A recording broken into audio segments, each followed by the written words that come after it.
امریکی صدر Donald Trump نے عراق اور شام میں بسنے والے اقلیتی طبقات کو انسانی ہمدردی کے تحت امداد فراہم کرنے کا اعلان کیا ہے۔ گزشتہ روز امریکی صدر نے اس سے متعلق ایک نئے قانون پر دستخط کی ہے۔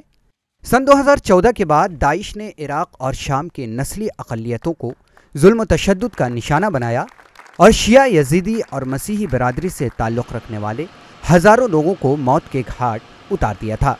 امریکی حکومت کے اس قانون کے تحت عراق و شام میں مقیم نسلی اقلیتوں کے انسانی وسائل کی ترقی، استحکام اور انہیں مختلف شعبوں میں تکنیکی مہارت فراہم کی جائے گی۔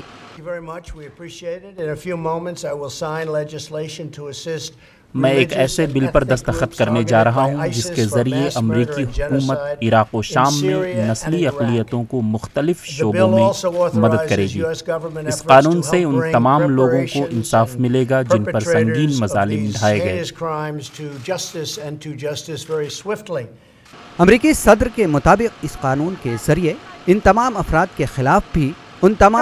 کے خلاف بھی کارروائی کی جائے گی جو نسلی اقلیتوں پر ظلم و تشدد کے معاملات میں ملوث رہے ہیں۔ اس کے علاوہ اس قانون کے ذریعے بیرونی حکومتوں سے بھی داعش کے شدت پسندوں کی گرفتاری میں مدد لی جائے گی۔ گزشتہ ایک عشرے سے عراق کی مسیحی آبادی میں مسلسل کمی درج کی جا رہی ہے۔